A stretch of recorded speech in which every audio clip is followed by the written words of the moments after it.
Hello and welcome to The Good, the Bad and the Worst, a podcast where we watch movie trilogies and decide which movie is mediocre. I'm your piss boy Griner, and joining me are Scrotus and Rectus. I'm a Fukushima Kamikaze war boy, and I'm going to die historic on the Fury Road. And I'm the White Dementus. And the question is, do we have it in us to make it epic? All right, tonight we are talking about Furiosa and Fury Road. Two sides of the same coin, maybe? I don't know. Let's talk about it. But Furiosa's just obviously come out in cinemas. I think in general we're all pretty big Fury Road fans, if not Mad Max fans in general. Yeah, I wear lots of leather. I wear spikes, and my bondage gear is ready for the apocalypse. Yep. Like any good Australian, really. I joined a bike gang just so I could hopefully be an extra in one of these movies. It didn't work out for me, but I got to beat up a guy with a bag full of nickels. So. I ate dog food just to hopefully, just get into that world, but it just tastes like shit. I'm a big fan of Fury Road. I think we talked about with the Mad Max trilogy podcast. I'd never seen the other Mad Maxes when I watched Fury Road. I just heard this is a really good action film, and went and watched it and blew my socks off. And then I enjoyed watching the original trilogy. But yeah, definitely a fan, I feel like. Yeah, I'm more of a. We did touch on this. There's going to be a lot of retreading of the same ground, but I admire the original trilogy as as an artifact, especially number one, like super important to film history, very very valuable to Australian cinema. But I don't really care for the first one. Second one, I think, is like amazing, a truly fantastic film. And then Fury Road came along in 2015, and at least for me, I think a lot of film people and letterboxd bros just kind of changed our brain chemistry. And one of the most important action films of the 20th century, I think even of all time, just pretty astounding. So big respect for the whole franchise and for George Miller. Yeah, it's definitely right up there as one of my favorite action movies of all time, easily, with a bullet even. Yep. I don't know if it's number one. I'd have to really sit down and think about that, I think, but definitely right up there. Yep. All right, let's kick it off with some stats. Stats. Mad Max Fury Road came out in 2015, had a budget of $150 million, made $380 million at the worldwide box office. Furiosa, a Mad Max Saga, came out 2024, last weekend, only been out for one weekend, had a supposed budget of $168 million and has made $58 million in its opening weekend worldwide. This is a big problem. Cinema is dead. You're hearing it here. This is bad. I was reading something today. This is the worst Memorial Day at the box office ever. Into 20. I think what I saw was 29 years, which is just gnarly. It's tying with Garfield, for freak's sake. Yeah, I heard that. Yeah. I was looking at booking this on Saturday night, 7:00, and I was like, oh yeah, there's 4 or 5 seats taken. I look over at If, the John Krasinski shitbox film, and it's 4 times the amount of seats packed out. I'm like, more people are seeing that on a Saturday night. Why are kids not going to watch Furiosa? Why are kids out at 7 on a Saturday? Go home. It's just crazy to me how bad this is performing, especially after the mistake that everyone made with Fury Road, because it didn't do that much business. It was had a huge tail end. Everybody now loves it. I would have thought this would have been doing crazy because all those Fury Road bros would have come on now and gone, we're not going to miss this. We're going to see this in IMAX the way it's meant to. But I don't know. Yeah. I feel like our little town that Grona and I live in, it's a good judge of how the box office is worldwide. So, we can usually judge how our cinema's going. So, Grona, how was Friday night, the first session for you? Was it busy? It was busier than most movies we have seen together recently in the cinema. Okay. It would have compared to Apes, I guess, the other weekend. Yeah, okay. And it's as my understanding is, it's done pretty well. People are pretty happy with its performance. Yeah, it's done well at the box office. See, I went Saturday night to basically the second night session in our town. It was me and 5 other people. Then my wife went last night, so the Sunday session, and again, maybe 3 or 4 people, she said. there was a very elderly lady in my cinema. I feel like a lot of my cinema experiences have been ruined recently by one or two people. This one was on the same row as me, and she was fine, but she would have been in her 80s or so. Before the movie started, had a big giant phone screen out with like the turned all the way up, sound all the way up, playing like Candy Crush. So it was just like bling, bling, ching. And she just there tapping away on the thing. And then the whole movie, she was just talking, as in like something would happen, and she'd be like, "So what happened to her mum?" Ah, okay. Oh, Who's she? that's is that still her? So that's her. Oh, she's older now, isn't she? And just like and read every person's name that popped up in the opening credits. Like she was like Anna Taylor-Joy, Chris Hemsworth, and I was just like, "What is this?" I'm like, "Come on!" Wait, was Like, she talking to us to herself or to a her friend? husband, who was probably there, like just out of it, and Probably she was passed reading out. This is why I don't come to the cinema with you. Shut the hell up. probably blind, and she was just like narrating it for him. I don't know, but yeah, That's a lot. Yeah, it maybe was that's an a lot. experience. But she Yeah, that's seemed to rough. enjoy it. She seemed to enjoy it. So, Well, that's good. That's good. yeah. Yeah, it's right. I don't know. Why do you guys think it's having trouble? Like, what do you think this is about? Is it just a plain old sexism thing? Is it? 'Cause So I don't know. I saw that question posed today because obviously people are talking about Furiosa everywhere on Twitter, and people are saying, "Watch this film; it's awesome." Yeah. But I feel like Fury Road, while it didn't do amazing at the box office, it did well. And I feel like a lot of that was a lot of people being introduced to the Mad Max series and all that sort of stuff. And I think that is Tom Hardy. Like it's like Max itself being the lead character, having like a side story with based off a character from that, I don't think was ever going to do as well as Fury Road. Mm. I want it to because I really like this film. And I was excited for it, but I don't know if that's a part of it because people were just wondering, is it because it's a female like lead in a film that was, always male led in the previous ones, Mm. and had Tom Hardy as like the face of it. Tom Hardy was really big at the time, especially if he had a mask on, which, promotional art had him there. People were Yeah, like, oh my yeah. God, Bane's back. Yes, Yes. brother. Like we it's don't we don't great. have to look at him. This is great. But yeah, I don't know. It's weird. Yeah, granted. Do you think it would have done better if they didn't put that gross nose on Hemsworth? If they kept him a little Yes. prettier? Yes. If people were like, this is Thor, 100%. Like, I don't like that big nose. But No, he's got big Thor energy on the poster anyway. Like, yeah, he does.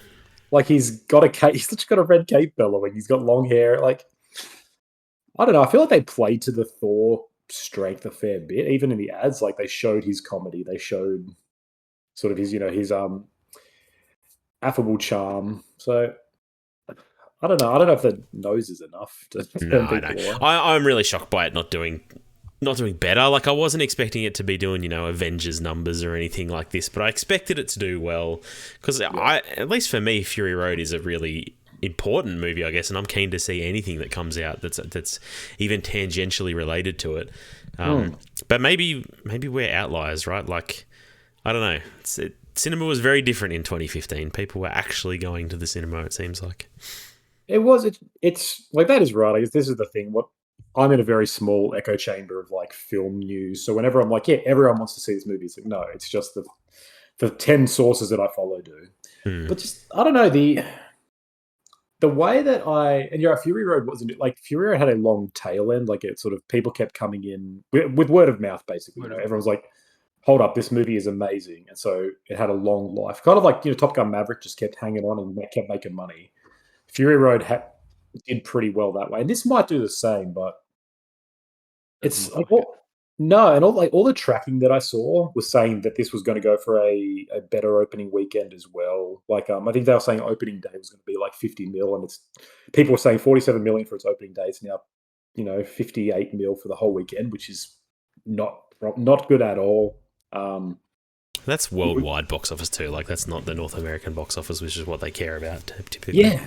So that's rough. Like that's really tricky. So I don't know if this will really have legs. And it's just so even all the people who like their business, their job was to estimate numbers and report on this, have got it wrong. And it's this strange anomaly of like how I don't know, what does this mean and how does this mean how do corporations, how do studios like work to this, right? How do they I don't know. How do they market films? How do they make films? What do they make now?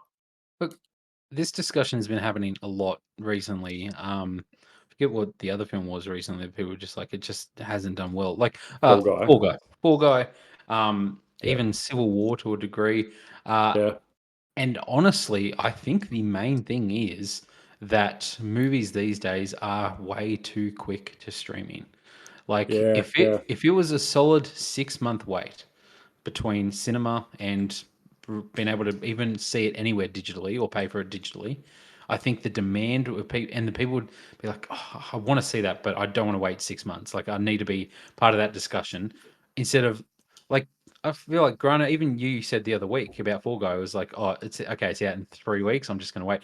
Fall Guy's out now. Fall Guy came out 2 weeks after its cinema release digitally. Yeah. That is pretty Like, gnarly. Civil War is out digitally now. Like Mm. it came out a month ago. It's kind of crazy. And like, unless you're me, like, or that's like a fiend for the cinema experience. I love going to the movies, and want to like sit there with a popcorn and just watch anything that's out of the cinema. Yeah. Like, why would people go out of their way to do that when so many people have a big 4K screen at home, the comfort of their own home, and can just watch it in 3 weeks' time, 4 weeks' time? I think You you're. need Yeah. to have a longer wait before it goes into the home But video. is there some streaming schedule released for this? Because I haven't heard anything of it coming out soon. Like, I feel like this one's going to be a while before it comes to streaming. I hope so. I hope so. But I just think people just think everything's going to be out in a month. Like Yeah. Godzilla was a once-off where it's still not really available digitally, or it's hard to get digitally. Mm. -1 that is. The other Godzilla came out in a month, but Yeah. um, yeah, it's Like, just I don't know. yeah. Like people's thinking has been changed around it. I think you're right. It's like since COVID, everyone's like, well, movies just come out faster. And this is a Yeah. Warner Brothers product. Like Warner Brothers with HBO Max, they are one of the worst perpetrators for bringing stuff to streaming because like Max and HBO need the content to sell their service. So Warner Brothers is pretty bad at it. They're not they're not like Universal with our like with what's that movie Oppenheimer.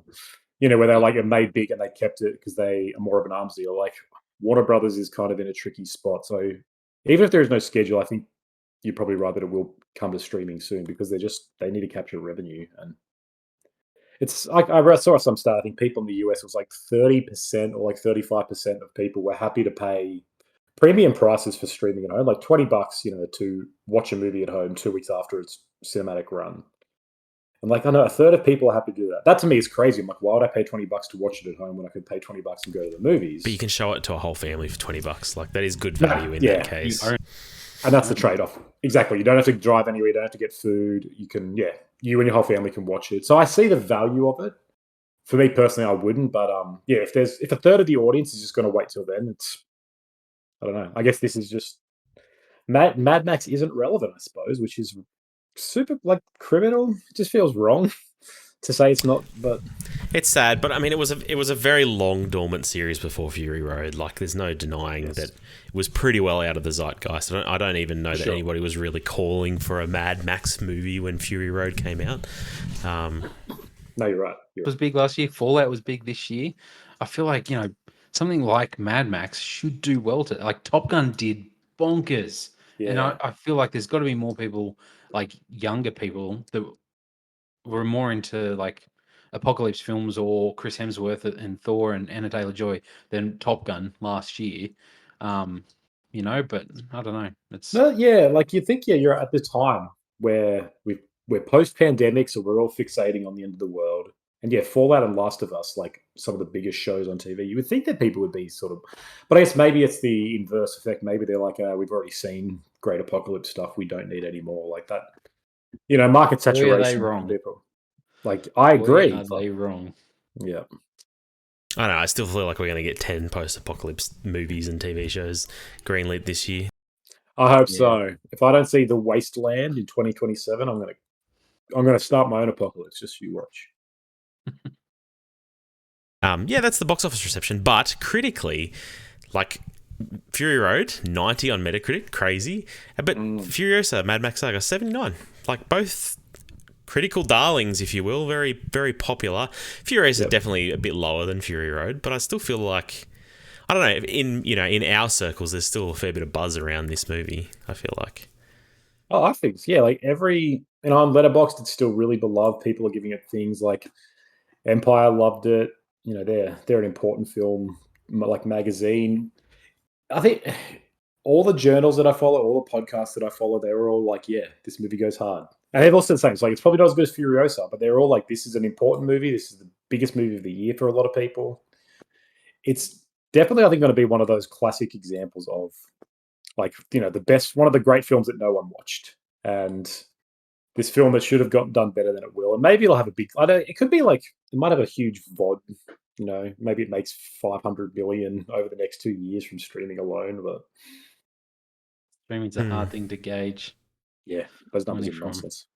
But just quickly, Rotten Tomatoes, 97 for Fury Road and 90% for Furiosa. Seems about in line, yeah. Which is really good. Just a random thought that popped up into my head. Is it like, do you reckon it was due to the CGI in the trailers? Because I felt like Mad Max had disappeared from conversation for the last couple of weeks until about a week or two ago when a trailer came out. I didn't watch the trailer, but there was one shot of it that I kept seeing everywhere on Twitter where people were being like, oh my God, what is happening? Like, where is my practical effects Mad Max Fury Road? Like, what is going on here? And I'll be honest, that same shot, which is a little bullied kid, like with a CGI'd face, that was the thing that bothered me watching the movie. I was just like, oh God, it looks so fake. Like it took me out of it for a second. People were complaining about CGI everywhere. That was one of the only places that really it took me out of, but not massively. Like it didn't affect anything for me, but it was just like, oh, that's not great. But yeah. I feel like the people who would care about that are the people writing the reviews saying it's good, and they're the people who turned up, right? Like, go watch it. I feel like the people who don't care about it are the people who didn't show up anyway. I don't know that would have a huge effect on the filthy casuals, if you will. We do sound so elitist right now. Yeah, as we should with Fury Road Blues. Yeah, you're right. Like, because it's so weird you bring that up. Like, I had a similar thought that went unspoken. Yeah, because that was all the feedback. Not a lot of people. I don't know that many people. The few people I speak to in my life were like, "Oh, the trailer didn't look great," and like I could kind of tell from that they're probably not going to see it. But then they're also the ones who might just not have seen it anyway, unless like a group went or something. So, yeah, I guess it's maybe just I don't know. Maybe it's just a very vocal. The people who love Fury Road are a very vocal minority. They're just like best movie of the generation, and it's actually only like 15 people that is really loud. I don't know. But it's funny, like we we talked about it on the Apes podcast. Like Grunner and I went and saw that, and Grunner was really disappointed when he realized he wasn't there to see Furiosa and he was there to watch a movie about talking apes. And I was really excited. And I'll be honest, I was kind of disappointed about going to see Furiosa. I was like, oh, I got to watch that. I don't know why, because I watched it and I was like, definitely did not fall asleep during Furiosa. It doesn't matter how tired I could have been; it kept me awake the whole time. Yeah. And then as soon as I finished it, I came home and like the next day I was like, "All right, I'm watching Fury Road," and then watched Fury Road, and I was just like, "Oh my God! Like it's so freaking good." But I don't know. It exited my mind of being like excited for the film. So I don't know if that just affected majority of people or what, but there was just I had a lack of hype for it. But yeah. Because I mean the 10-year gap is tricky, or 9 years, so 2015 Fury Road. So it's been 9 years. So I guess all the excitement of all the buzz is probably worn off. Like your average viewer, your quote unquote filthy casual, has probably forgotten about the excitement that they garnered from that. So maybe that's older now. They've got kids. Life's shit. Like when I saw Fury Road, I was living in a share house with some friends, and I was like, "Guys, we have to all see the Mad Max film." And they were like, and I was like, "You're all a bunch of inbreds, so you'll love this movie because it's full of those." So let's get to the cinema, and they loved it. They were all like, "Yeah, that went hard. Kudos." And they treated me like Dr. Dementis himself. Whereas now, I'm 30, married with a kid. Like, it's the only reason I was able to go see this is because we prioritize it. Whereas I can imagine people in the same position who don't have a movie podcast or don't really love movies. They have to be a bit more selective about what they see. So yeah, Yep. I think that would make it. And to your point before, like Fury Road was a breath of fresh air for a whole different generation. Like I don't think the people seeing Fury Road were the people who saw Mad Max in the 70s.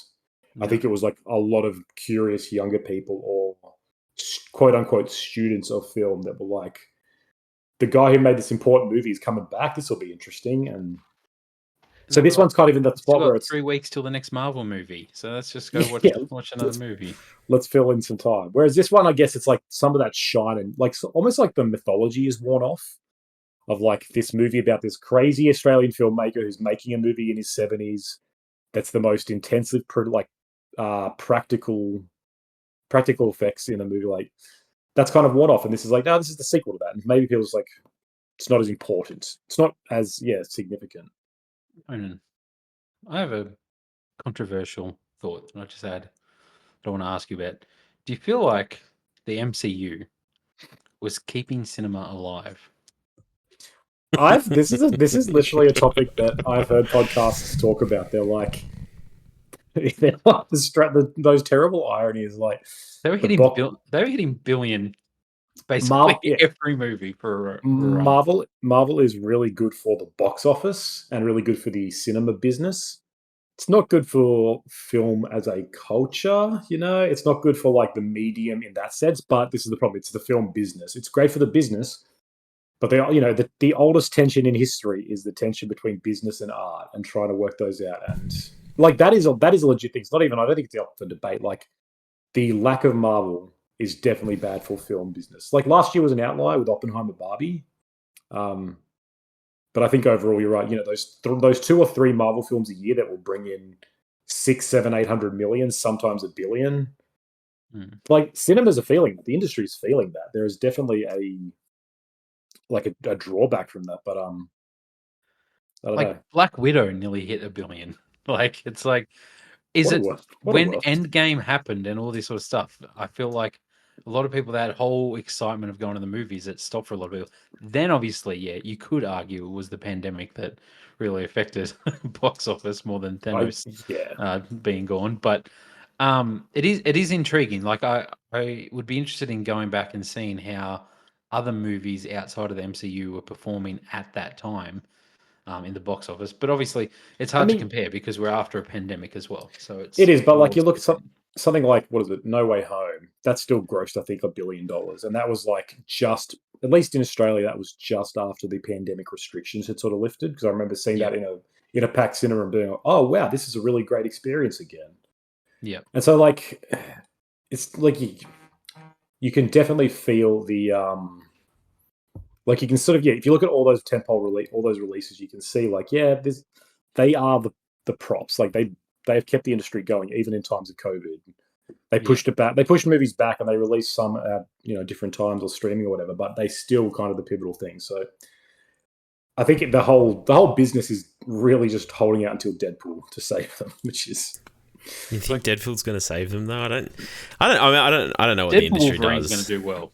I think it will. I think you are right, and I think Marvel is hoping it will do well. Right, like Quantum Mania only made 500 million. Like it wasn't a $1 billion product, even though it was talked up quite a bit, and it was supposed to be the introduction of the new bad guy for this phase. Like, it was supposed to herald that phase in a lot of ways, and I can't imagine it lived up to their expectations.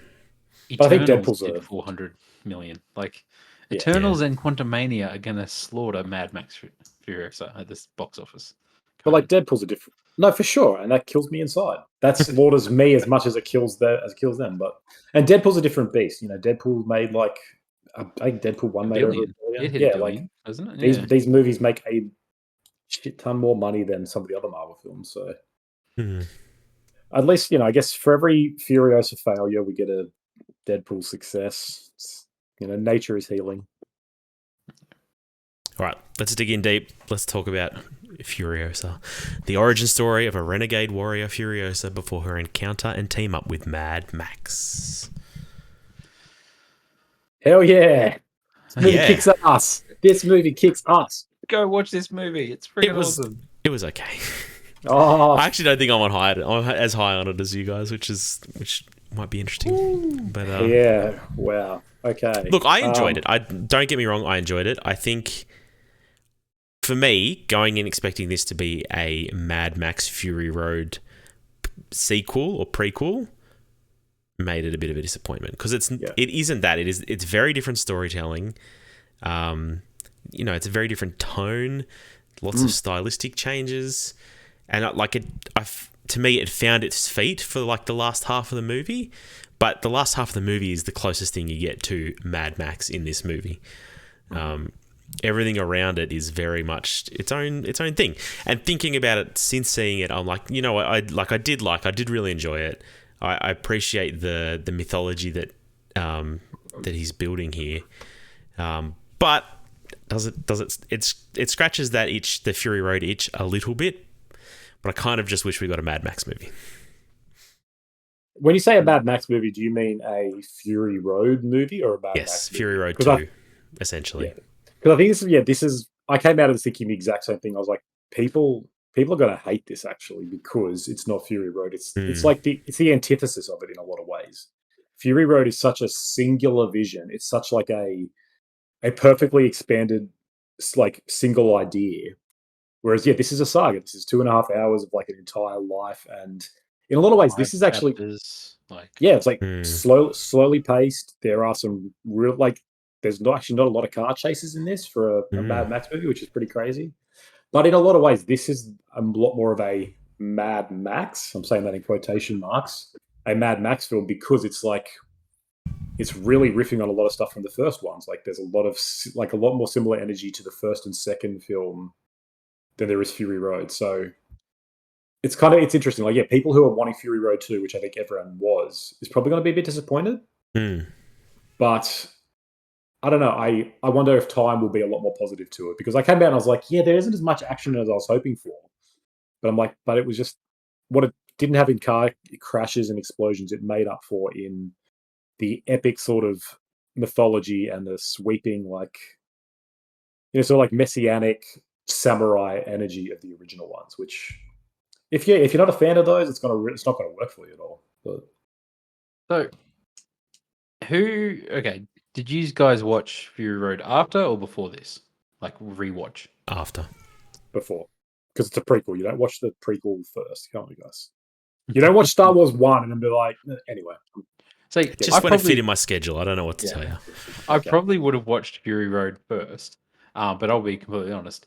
I'd forgotten that we were going to discuss Fury Road as well. And so I was sitting there at the start of Furiosa, and as it started, I was like, oh man, I got to watch Fury Road too in the next 24 hours. I was like, okay.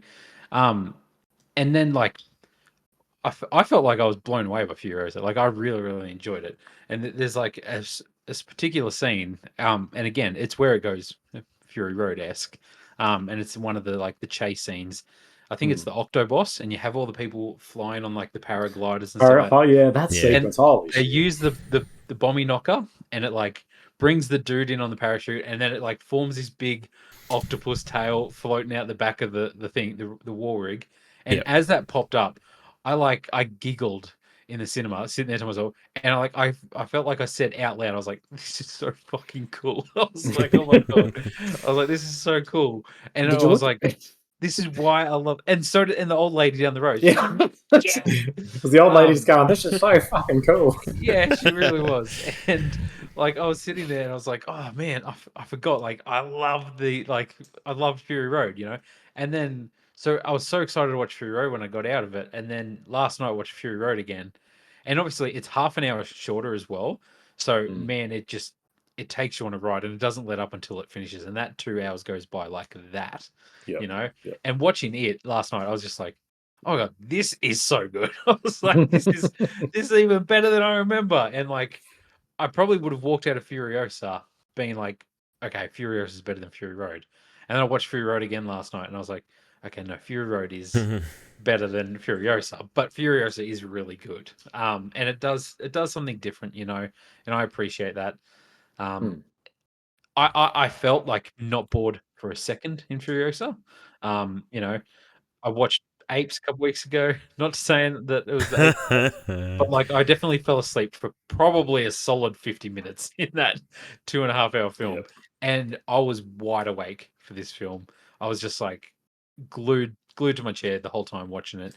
And then yeah, I mean, it's a good comparison. Like, this is the year of sagas, it seems. This is the year of movies that are 2.5 hours long that are trying to tell like entire histories. It's funny. I saw the poster for Furiosa somewhere, and it was put right next to Kevin Costner's new western called Horizon. It's like, that's Horizon, an American saga. This is yeah, Furiosa, a Mad Max saga. I'm like, shit. Everyone in 2024 is just making history books, it seems. Because then Kingdom came out a few weeks and it's 2 hours, 2.5. And I'm like, I don't know why everyone is still obsessed with making these epically long films, but this is a good test to comparing Apes to this. I mean, was a really slow and like a slog of a movie in a lot of parts. There are elements of Furiosa that to me was like, yeah, I can see why you could cut a bit or tighten it up. yeah. But there was never a part where I was like, I'm bored, get to the car chase. I was like, no, because the world is so fascinating and everyone is so fully realized that seeing this weird biker gang hunt down another small gang and be like, you got to kill each other and join my gang is like, fuck yeah, this is gnarly. Yeah. Yeah, you're right, and like it is a good comparison with Apes because you're right. It was. I mean, they're both road trip movies in some ways too. I mean, this one's not as much, I guess, as Fury Road was. But were you guys turned off by the CGI? Like we talked about it a little bit. I really felt it a lot in this movie. Like there's almost a dream-like filter to this movie in some ways. Like especially watching like Fury Road again and just how crisp that feels and the contrast between these people on the sand and then you get all these cool moments of like where they, it's a night scene and it's black and white, man. Or they're going through this thunderstorm and the flashes of lightning turn everything black and white. Like it's all just really, really well realized stylistically. And this felt a little. I don't know. Did you guys get that impression? Like it felt like it had this kind of filter over it a little bit, and it made it feel a little bit generic. I guess I don't know. It didn't feel as well realized as Fury Road to me, stylistically. I didn't mind everything feels a bit like there's an orange palette to everything. Yeah, because there's a lot more. Ironically, there's a lot more sort of sand I feel in this one, even though Fury Road all takes place on sand as well. It feels like there's more sand in this because it's like the orange it's a bit more saturated, I guess. Yeah, I didn't have an issue with that. I didn't have an issue with the color palette. I thought it was stylistically really fitting because the whole movie is paced, structured, told as a history saga. Like it begins with the monologue, it's like this is the story of her, and it feels like I feel like it's meant to be a bit of a dream almost, or I understand I understand why he chose to do that, I guess, but it was a little bit of a turn off for me. A bit jarring, yeah.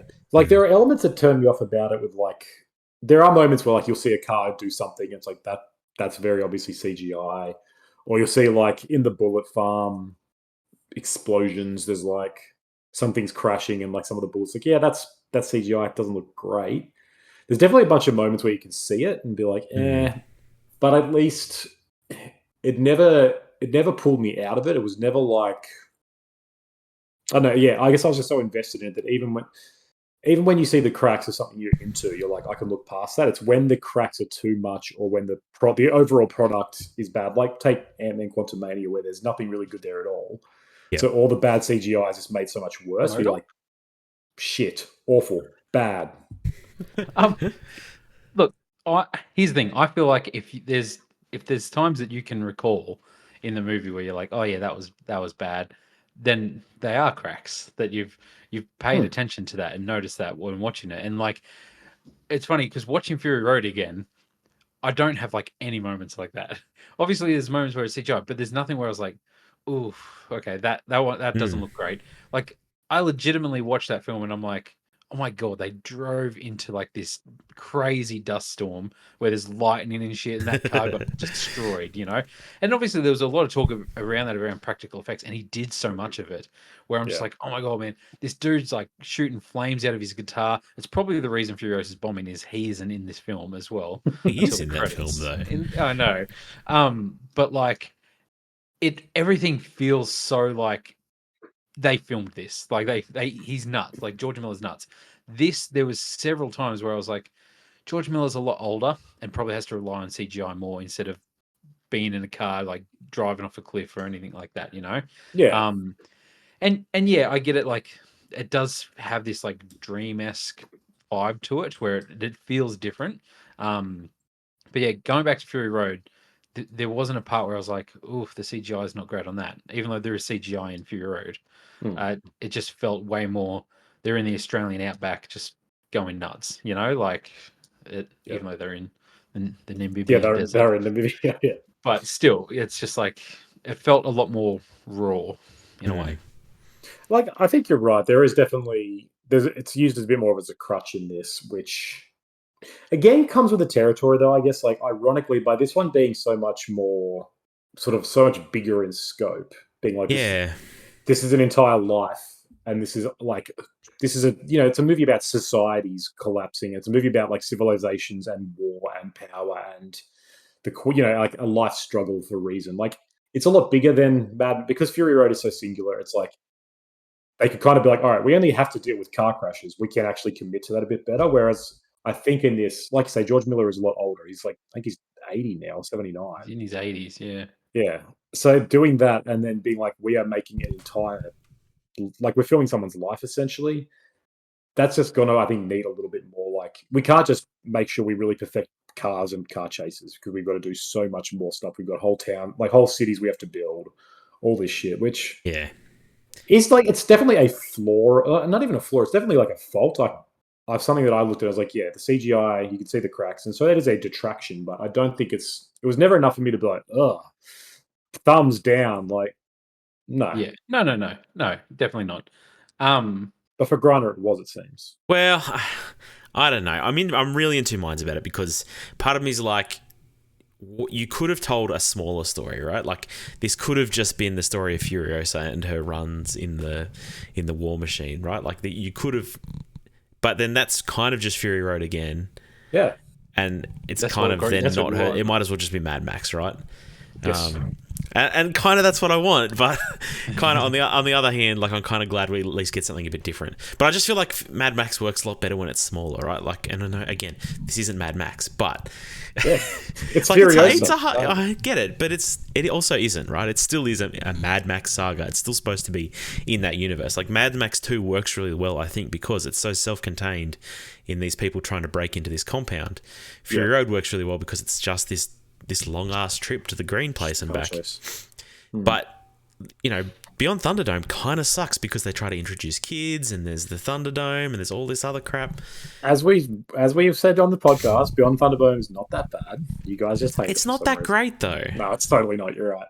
I was going to ask that. Tina Turner's the only good thing. That's it. I was going to ask your thoughts about, like, because some of the discourse I've seen is people being like, oh, this isn't a story I need. I don't need to know the life of Furiosa. And I'm like, yes, that is true. But I guess I wanted to ask, what do you guys think about that argument in general? Like, do these need to be movies like, I need to know this for it to be good? Or, like, is there a place for them to just be like, this is more of a look at a world? And yeah, like, you're right, you don't need Furiosa's backstory. She's characterized so well in Fury Road that you don't need to know the specifics. But is that necessarily a bad thing? Is it enough to sometimes just be like, this is a really well executed story that doesn't need to be told, but it's kick-ass to watch? I mean, a desire to see that story told, isn't needed to make a good film, but it's needed to make people go watch the film. And that's probably what we're getting is like, I feel like what made Furiosa so cool, and like, because I left Fury Road being like, oh man, Furiosa is a badass, Yeah. I feel like that was Charlize Theron. Like, I don't know if the character itself is like so much to be like, man, I really want to see a younger version of her played by a different person. I feel like if you're like, it's a Furiosa story and here's Charlize Theron again, maybe more people are interested. And I know Anna Taylor-Joy is like a hot property at the moment, and people like will go to the cinema maybe to see her. But like, this thing, I feel like that Charlize Theron was very iconic as Furiosa. That whole look with like the black on the forehead and the shaved head. There was like an appetite for that character, and people like that character. But it wasn't like I really need to see her backstory. It's funny, like I've seen Fury Road maybe 4 or 5 times in the last 10 years, and the last time would have been when we did the Mad Max podcast, which was probably 2 or 3 years ago. And I genuinely until I rewatched it last night, had forgotten that the whole thing is them going to the green place. Like Mm. I watched Furiosa, being like, "Oh, this is interesting that she's from the green place," and then watching Fury Road, I was like, "Motherfucker, what? They're going to that's the whole objective. It's the green place," and I was like, "Oh, but it's not there anymore." And it was this whole thing that I didn't even remember that as a plot point that she says she was taken when she was a kid, and she's going back to this green place. I'd forgotten that, so therefore it wasn't that important of a backstory. No, I had forgotten the whole, you've already come through the green place part. Like, I'd forgotten a lot of her story from that. Yeah. Yeah. I agree. I don't think it's a story that super needs to be told. The other way to look at this is a way for him to like flesh out his universe, right? You can, let's get a bigger look. Let's get a look at what are they places called? Oil Town and Gas Town and Bullet Farm. The Bullet Farm. But I don't know that. I don't know. I'm going to make a comparison here that Conan will hate, but it reminds me a little of John Wick 2 and 3, where they expand the universe, and in the process ruin the movie. Like, you guys are so wrong. It doesn't ruin the movie, but I don't know. It's like dissecting a frog, right? You know more about it at the end, but the frog dies. I don't know. I've had those same thoughts so many times. I can't. There's the moments in Fury Road where there's the dudes on stilts in the Crow, which is obviously previously the green place, and they kind of just stare at them as they drive past. There's not really much else said about them, and that's it. And I just really like that. Like it set up this really fascinating world that I didn't have to know everything about. Yeah. Whereas this movie, like I do like what they did. I really enjoyed like the moment of the dude with the writing all over his skin, and he's like the wordsmith, right? He's like the history man. The history man. He's reminding people how to speak, and this is what this word means. And she dirty. Yeah. And then I realized watching Fury Road today, like, oh shit, there's one right there behind him the whole time, like in this movie. She's got tattoos all over too. And then like having Furiosa tattoo her arm to just add some more stakes to losing her arm. Chef's kiss, like really well done. Really, really enjoyed that part. But I don't know, the towns didn't do a lot for me. I don't feel like we got a good look at them anyway. Like we got maybe a better look at the trade agreement between these three places. Yeah, the economics. I don't know. This feels like Star Wars Episode 1, right? Like that is a low blow. Wow. I don't know. I think it's like, yeah. Go ahead. I have nothing to say.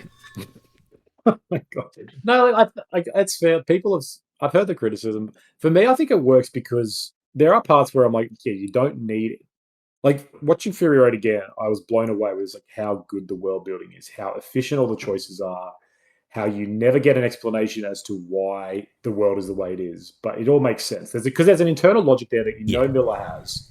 And it's like, yeah, I like these war boys. I don't need to know the exact lineage, but I know why they would have come this way. I know why they use like my introduction, Fukushima kind of crazy. Like they've heard these words and they've appropriated them incorrectly because they don't have history meant to teach them. Like it's all really cool. But I think Furiosa does a good job of expanding but not ruining. Like it doesn't go into a long tale of how exactly did Gastown start. It's like, oh, remember 200 years ago when we found a gas oil rig there? It's like you see a bit more of it, enough to be like, okay, so this is also like a hierarchical city that's screwed up. They're in like a sinking pool of oil. You can sort of figure out a little bit about that, but then that's it. Yeah. It's never too much to be like, the guy's painting the picture on the wall. It's like, okay, that's interesting. He's got a bit of culture, but I'm not going to find out why. Like, so I feel like they never went too far to ruin the mystique still. Yeah. For me. No, I do agree, because there was a moment where I'm like, the bullet farm makes no sense. Like, how the hell does this place work? Well, you grow bullets. You farm them out of the ground. Right, of course. Like, if there had been a scene where Furiosa gets a tour of the bullet farm and they explain how it's like, all right, now you've done too much. You over-explained it. Whereas it's just kind of this gated mine, as far as we can tell, that somehow, I don't know, they're repurposing shells. Who knows? It doesn't actually matter. Yeah. It could have been like, it's like, where an old World War One happened or something. It's like this is where a big battle, an army base or something. Yeah, and there was like just a huge munitions cache. Yeah. All of that really worked. I think like the history, man. You finally sort of learn a little bit about them. You learn that they're kind of the wise sage or the mentats of the world, but you never get in. And you have that one line where, like, you see him cry when when Dementus is torturing the The mother. mother, yeah. And you see him have that one line to her, which is like, make yourself useful so he can't, and you can have a good life that way. It's like, oh yeah, I know. I don't need to hear your tragic backstory. I don't need you to explain your entire philosophy. I know enough to be like, yep, you are a survivalist and you respect knowledge. Cool. Like, that's great. The world makes a bit more sense. And like, it is totally in that, it is a bit of a dilemma because if you watch this movie thinking, I'm going to have an entirely like new experience, you're probably going to be disappointed. But if you like the Mad Max world, if you just kind of appreciate that world building and sort of what his vision, like you'll love it. Like things like just some of the costuming in this is so friggin' good. Like the opening scene where there's a bike gang and like the dudes have like a skull helmet that is stapled together to fit. And it's like every bike has an interesting detail. Every single choice is like it's Yeah. intentional, right? There's no just like buy 500 horse heads and we'll just put them on all the cars. It's like no. That bike is a certain type of bike. He's killed this kind of animal, so he has an alligator head on his. Yeah. It's like this is just it's so genius. It's Even so cool. I really enjoy that opening where they're trying to escape on the bikes and all the fuel tanks are fitted so they can just be swapped in and out, and the tires can be swapped in and out at ease. And it's like they make like, of course you're going to do that in a wasteland where you're running out of fuel constantly and stuff. And then just them hearing the bike in the background, like, she's on the Thunder bike. I thought you disabled it. And it's like, oh, this is all really good internal logic. I'm really enjoying this. Yeah, so he's still got it. He still does it right. But I guess even looking at all the costumes and all the bikes in this, I felt like then watching Fury Road, that turned up to 11. Like there's so many more unique vehicles in Fury Road that you actually get a really close look at. Like you see lots of scenes of the swarm of bikes cascading through the desert and stuff, but you don't get an individual look at a lot of them. But there's so many, low to the ground scenes of all the war boys on their different vehicles, and they're all in their own garb. Like it's all just rusty, spiky cars and stuff like that. And that's the thing. I love the whole thing with the gas tanks and stuff like that. It felt very video game mechanic-y, which I love. I was like, oh, this is cool. Like, man, they should make a Mad Max game. Kojima would be great at it. But yeah, I don't like. I like Furiosa. Like, I don't want to get that wrong. Like, I really, really enjoyed it. Yeah, it's one of like my favorite films I've seen for a while. But Fury Road is. I enjoyed it better. Oh, so. And this is what I was saying at the top, where I'm like, they're two sides of the same coin. Like they parallel each other, or maybe they're not parallel. I don't know. They're kind of inverses. Like they need to be taken together though. Like because it's a prequel, you can't take a prequel on its own by the nature of what that is. Like even at the end of this movie, it literally shows you scenes from Fury Road. It ends in the very last scene, like the moment before Fury Roads begins. Yes. Yep. So it's impossible to take this as a standalone and be like, oh, that's weird. Why? Like, what's this credit stuff? So. And I think in that sense, like, yeah, Fury Road is always going to be better. Fury Road is a better movie. That's fine. But I think in that, like, doing the job of a prequel, like, exactly what I want from that, right? It expands. It is similar enough that's like, because it's got a handful of, like, really kick-ass scenes. Like, it's got the rig chase where with the paragliders. The opening bike scene is really good because it's really tense. It's really slow. Like, it's just one bike hunting another bike. It's like, this is actually really like, really kind of, I don't know, just thrilling to watch rather than gonzo exciting. Like the whole Bullet Farm siege where it's like a gun battle and a sniper battle. We didn't see anything like that in Fury Road. And so it's really cool to see different versions of action rather than just the car chases. Like Furiosa had like boss battles. Like where it's like, oh, the Octoboss, and now it's like, now that's the Bullet Farm encounter, and it's these like, little pit stops and stuff like that. But it's very set piecey, and that's okay. Like that's not a problem. Action movies are built on set pieces. It fades to black a lot. Like it's like end close, like episodic. Yeah. But it's a saga. That's kind of the nature of it, right? Yeah, these are the important chapters of a life.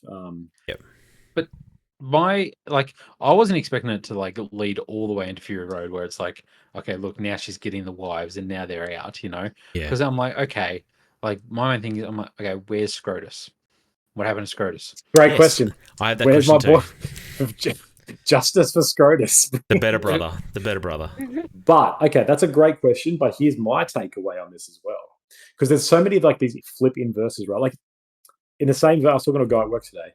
Similar thing, like you see Scrotus at the end of the 40-year war or the 40-day war, and the history man's like, so begins the 40-day war, and then it just cuts to the end of the war. And it's like, oh, I'm not going to see any of that. Yep.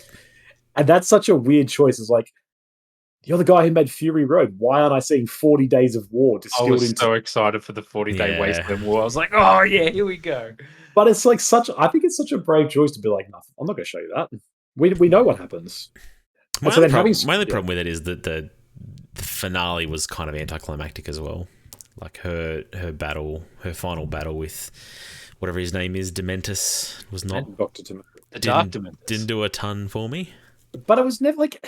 But again, this is kind of the problem with the prequel. It's always going to do that, right? Because we know she survives. We know Dementus dies. Like, how's it meant to be epic and make you be like, shit, I hope she survives? It's like, we know what's going to happen. Yeah. I think thematically it really works more than anything. But, so, push back, please. I enjoyed the ending. Like, I like, the twists where the narrator isn't really certain. It's like, oh, some say this, or there's a myth that he's up in the Citadel, growing out trees out of him and stuff like that. And Penis tree. Yeah. Which is really messed up. Like, It's gnarly.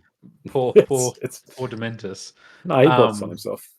Yeah, I know. Don't be a genocidal. Yeah. Like, good advice. Do Too we like few people Dementus? are game to say it. Do we like Dementus or do we like Hemsworth? Hemsworth as Dementus. I think he's having a really good time. Yeah. I'm mostly there with him. Mostly. I never know how to take Chris Hemsworth. I feel like for all but not Love and Thunder. What's the one before it? Ragnarok. Ragnarok. All but Ragnarok. I didn't love him. Like, he just rubs me the wrong way a bit. I don't know. Have you watched Extraction? No, and so I've never seen him in like a serious role, No, and I wonder if I need to. Okay, no, so let's look. Do you think he's good in Extraction or bad? I love Extraction. I love the Extraction movies. And, like, it's not like, oh, wow, his performance is amazing. But he's, like, the perfect person to just be this, like, badass action hero that you're following through on this, like, revenge quest or, like, this mission to get out of hell, basically, Like, I really enjoy him in them roles. And I'm like, oh, this is cool. I like him as Dementus. I love that, a red flare goes off and now he's the red Dementus and he just has red hair and a red beard and that's his character now. And then he has, grey hair and now he's the dark Dementus. It's awesome. Like, that sort of stuff. I'm like, that's so cool. It's so kooky and stuff. But yeah. I like the contrast between him and what's the other warlord? The main guy. Morton Joe, Morton Joe has this very real mythos about him, and he's, his followers are almost religious, whereas Dementus is like trying to build that up, but he can't quite decide on what he is. He's constantly changing, and it's a nice contrast. Yeah, like half of his own band turns against him and goes rogue. Like, it's pretty kick-ass. I think this is where Hemsworth is meant to be. This is what he should do. He needs to stop trying to be an action hero. He needs to stop trying to be serious. Because I enjoy Extraction just as like dumb action. The problem is with those movies is sometimes he opens his mouth and tries to be serious. And it's like, just shut up. You're just not good at being a convincing actor in a lot of ways. And like so many other movies he's made, things like Black Hat, like Spiderhead, like he's just not. Because his whole charm, I think what works about him is he has the body and the face of a action leading man, but he's got that natural larrikinism. And so when he can play that up a bit, when he can play Ragnarok Thor, when he can play this Dr. Dementus, when he can play Bad Times at the El Royale, where he's like a smooth talking Southern American. You've seen that? I've heard people talk him up his performance. He's so good, and when he Vacation as well, the Ed Helms like reboot comedy. He plays just like this sort of Southerner. He keeps using the phrase like water out of a faucet, but he's really good at it. Like, he's just naturally funny. And so when he can play funny but also physical, it's like that's what he's meant to do. And I reckon this is his perfect sort of casting where he's having fun. but there is like a sense of like an ominous fear to him because he's big and he's intimidating, and you can tell that he probably could, like, beat you to death or snap at any moment. Like there's, I don't know. I thought is he it was disappointing that we never good. saw him do that? Just like crush a man's skull with his hands, like because he is built like he should be able to like mess people up. But you're more scared of Immortan Joe. You're more like, No. oh god, I'm fearful of him. Just a quick side note: I did write a book where a guy gets his head crushed in the Australian desert. You come back to this. You should read. Miller was afraid of copyright. That's what it was. He's like, we're bordering on the lines here. We shouldn't. Yeah. No, because I think you see him do scary things still. That there's that great scene where they're trying to get into Gastown, and he's like, "Let's pretend to attack the war rig." And then at the last minute, he's like, "No, kill him for real." And everyone's like, "You son of a bitch! How dare you!" But that gets them into Gastown. Yeah. And so it's like he just kills his own men because he's right. He knows what to do, and that's pretty scary. A guy who could just turn off any sort of like code and go, "I'm going to kill you because I know you get my way." Yeah, I think that's enough to kind of garner a following, especially by sort of Half-Life hillbilly bikers. I think I'm probably glad I didn't see a scene where he goes toe to toe with like some intimidating dude and just beats him to death, because beats Scrotus to death. Yeah, like I think that would have poor Scrotus. That almost would have undone any of his mystique, because then he's just like, oh, this guy is just perfect. He's too superhumanly good. This is like, maybe he can't fight for shit. Maybe he's actually not that powerful. Yeah. But he's just so charismatic, like Chris Hemsworth. He's just got a natural comedic charisma that you want to sort of listen. Yeah. I really enjoyed Dementors. It was good to see Rectus back. I'm a big fan of Rectus. Rictus. Nathan Jones, he was a professional wrestler back in the day. It makes sense. He's pretty large. Yeah, and he's an Australian as well. There's a lot of people. We get a lot of returning actors. You get the Organic Mechanic. He's back. I quite enjoyed him. John Howard as the People Eater. He's creepy as one of the best prime ministers we've ever had. I agree. Yeah. Now he's venturing into acting. Just the nipple rubbing the whole time. Yes, the nipple rubbing. Yes, it got me. I never noticed it in Fury Road. I don't know if they added that in there. He only does it like once or twice in Fury Road. It's not as prevalent. Yeah, there's that whole moment where he's just rubbing it the whole time. I'm just like, stop. I love his reaction when Chris Hemsworth's ones get ripped off. That's right. Like, yeah, he feels it. He feels it so intently. Yeah, but it's a cool like sort of a murderer's row, if you will, of like every single Australian bit actor who's ever had a thing. Like, there's a guy in Sydney called Danny Lin. He's like a local celebrity. He's this old Asian guy who wears signs that say like peace and love, blah blah blah. And he's always on like Reddit news because he keeps getting beaten up by the police for doing nothing wrong. But he's like got a cameo, and this is the old Asian history man. He's in like 2 scenes where he just appears in the background. And it's like, that's really funny, because like I've seen that guy around the city a bunch of times. And he just gets cast in this because it's like he's interesting and he's got a story. Yeah. And there are so many like actors you see. I'm like, I've seen that dude in other cameos. I've seen that guy in small Australian films. Like, yes, lots of Australian actors. It's like, I know that face from somewhere. Yeah, like if you have ever worked in this country, you're probably in this movie somewhere. Chris Hemsworth's wife has 2 roles in this, which is weird. She's like, one role she's got a mask on, and one she's I think one of the friends in the green place. Like, very funny. What's funny is like I felt like I'd watched like 3 Aussie films back to back recently, or like films that were shot in Australia. So like I watched Anyone But You like a week ago, and then I watched Fall Guy, which was filmed in Australia, and then this one. And to see like the same people pop up like 3 times, like the guy that is Chris Hemsworth's right hand man at one point in this one, in Bullet Farm, like he's there as well on the towers shooting him. He's in Fall Guy as like a drug lord sort of thing, and I was just like, oh, there's that guy again. The mother from like Furiosa's mother in this is in Anyone But You as well. Yeah. So, gets a kid off. Yeah. It's like just Aussies just showing up everywhere. Australia's having a real filming boom because the dollar's so weak at the moment. They're like, there's good tax incentives that everyone can afford to shoot here. Yeah. So, Luke, you said you didn't love Anya Taylor-Joy. Is that your final opinion on her as Furiosa? No, I never said that. No. Yeah, you said you hate. Play the tape. Play the tape. Oh no! I'm going look that up. No. I really liked Charlize Theron as Furiosa, and I think that was iconic. And I was wondering if it would have done better if it was still Charlize Theron and this was a story with her character. If they I'm a had, big yeah, fan deep of fakes. I'm a big fan of Anna Taylor-Joy, and I think she does great in this. She even sounds like Charlize Theron. Like, obviously, she's putting on a voice. There's shots from behind her head. I was like, oh my god, Yeah. is this Charlize Theron now? There's And then, the scene where she's like, I need a vehicle or something like that. It's like, yeah, holy and shit, it was that sounds Charlize exactly like Theron? her. No, I really enjoyed her in this role. It's so funny, there was all this talk a couple weeks ago where they're like, Anna Taylor-Joy only has 30 lines of dialogue in this movie, Yeah. but it's like a plot point for the first hour and a half that she can't talk. So Totally. it's Well, like, it's like, have you ever seen a Mad Max movie? Like, Yeah. nobody Yeah, talks yeah, in these watch movies. Furiosa. Max doesn't talk for like But- an hour and a half, and then he just grunts like a couple Yeah. words. No, Yeah. the only people who talk are the bad guys. Yeah, exactly right. It's kind of the point. Yeah. Conan, how did you feel about her? Anya Taylor-Joy is one of my fantasy beaux. She's just so weird looking. She's just like so interesting to look at.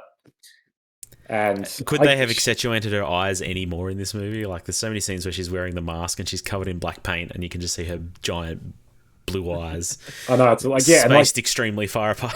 just like, yeah, super, like the whites are so white, like Yeah. the color, yeah. She's just fascinating to look at. Like, she's got kind of the appeal of a supermodel where it's like there's something just a little bit weird that I can't stop looking at you. And so I think she's a really good choice for this. Like, she's really like a really, really talented actress. There's a reason why she's becoming so big.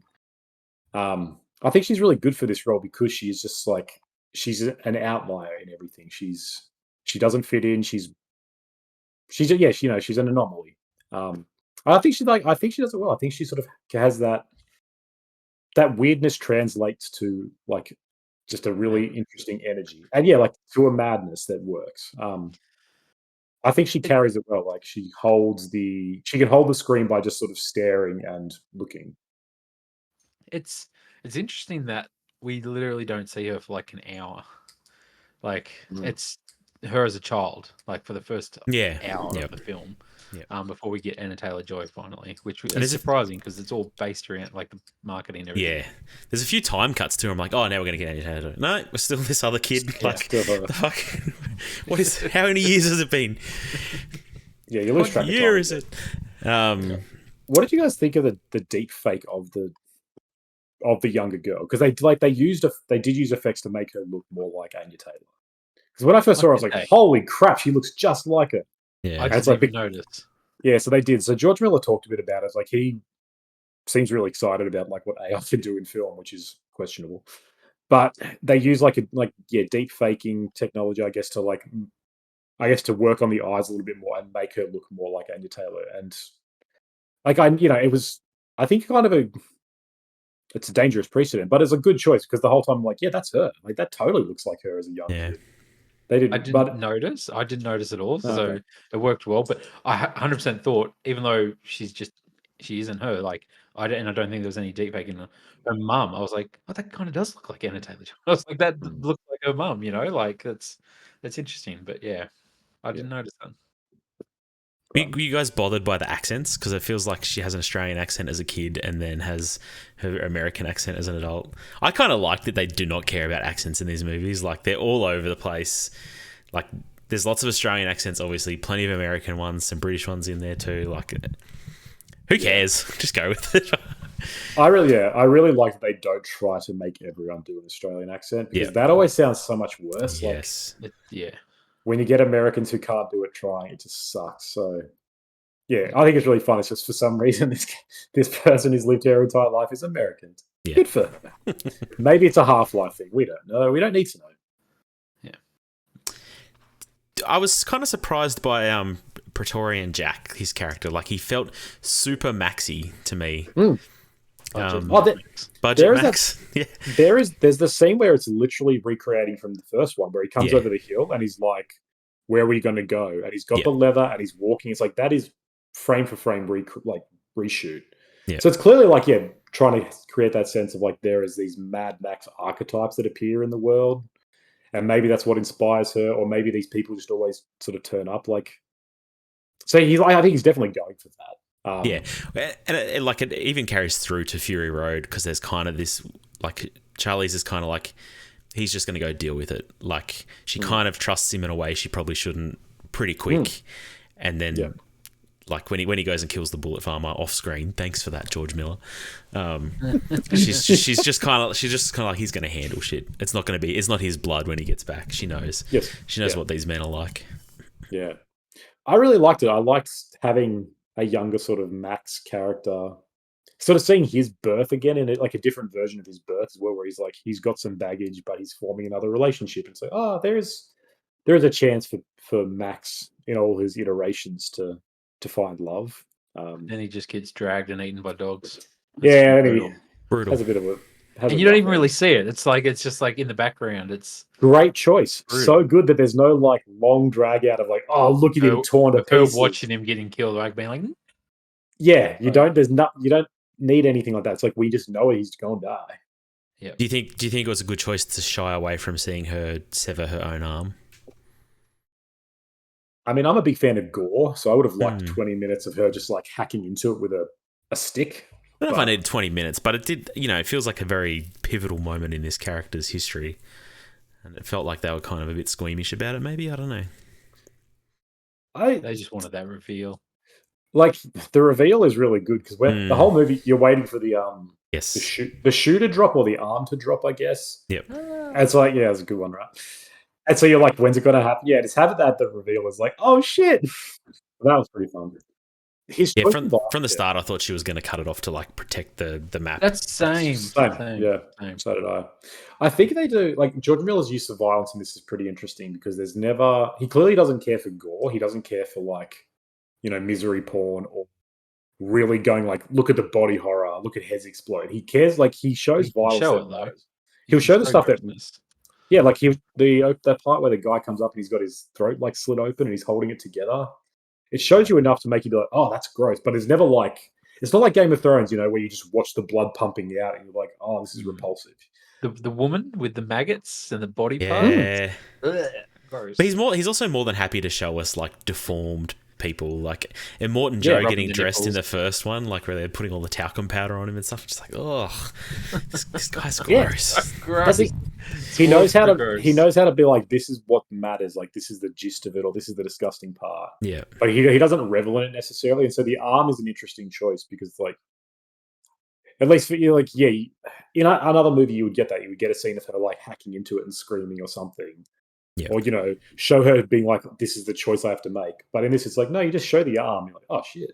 She's going to cut her own arm off. That's pretty bad. I thought the wheel was just going to rip it off when she got it stuck in there. I was like, oh, it's gone. I was like, damn, that's how they're going to do it. So, Yeah, they kind of tease you a lot, don't they? Like, how's it going to happen? And that leads into the scene. What do you guys think of the Mad Max cameo where she's walking back and you get the shot? Felt unnecessary, and it also made it seem like he picked her up and took her to the Citadel or something, which clearly would make zero sense given Fury Road. But I think that's like a poor editing choice because it's like, I had the same thought. I'm like, so is he like a guardian angel? But that can't be. That would make no sense. So I think that's just like a weird an editing misstep or something. People said, I saw in a comment thread on Reddit last night, people were saying that in the distance you can see people coming to pick her up. So he's not the one that picks her up, because a lot of people assumed that. I assumed that as well. But yeah, and apparently his car's like obviously nowhere near as beat up as it is at the start of Fury Road. So it's like, it's a cool little shot. Like, I know there were a lot of people excited when they saw it, but yeah, it's a little cheap pop.